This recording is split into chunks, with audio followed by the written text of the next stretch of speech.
মাত্র ৬২,০০০ টাকার অটোরিকশার জন্য পূর্ব পরিকল্পিতভাবে ১৫ বছরের এক কিশোরকে হত্যা করা হয়েছে।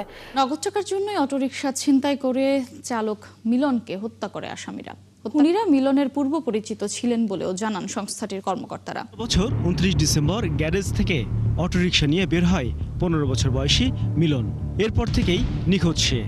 দর্শক, একটি অটোরিকশার জন্য বন্ধুদের হাতে নির্মমভাবে খুন হতে হলো আরেক বন্ধু।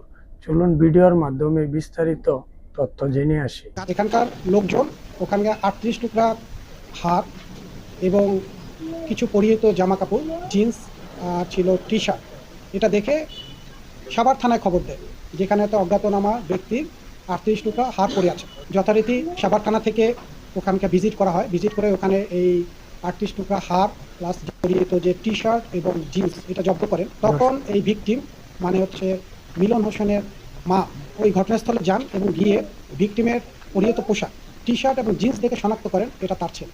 একই তারিখে পিবিআইও ওই ঘটনাস্থলে আমরা যাই, পিবিআই ঢাকা জেলা থেকে। আপনারা জানেন যে প্রতিটা ঘটনার ক্ষেত্রে আমরা ছায়া তদন্ত করে থাকি এবং আমাদের ক্রাইম সিন টিম যথাসময়ে ঘটনাস্থলগুলো পরিদর্শন করে থাকি। আমরা ওই ঘটনাস্থলে যাওয়ার পর থেকে যখন এই ৩৮ টুকরা হাড় এবং তার পরিহিত জামাকাপড় উদ্ধার করা হয়, তখন থেকে আমরা এই ঘটনার বিষয়ে ছায়া তদন্ত শুরু করি।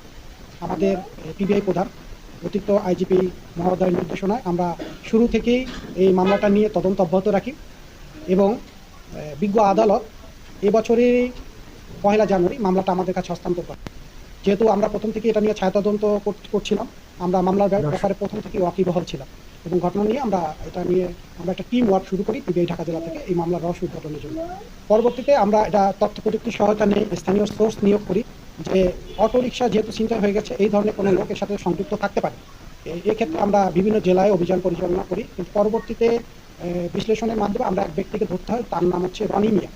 এই রনি মিয়াকে আমরা গ্রেপ্তার করি গত ১৬ই জানুয়ারি রাতে। আমরা গ্রেপ্তার করি আশুলিয়া সাভার থেকে আমরা এই রনি মিয়াকে গ্রেপ্তার করতে সক্ষম হই। দর্শক, এরকম আরো নতুন নতুন ভিডিও পেতে চ্যানেলটি সাবস্ক্রাইব করে লাইক দিয়ে শেয়ার করে দিবেন। ধন্যবাদ। আসসালামু আলাইকুম।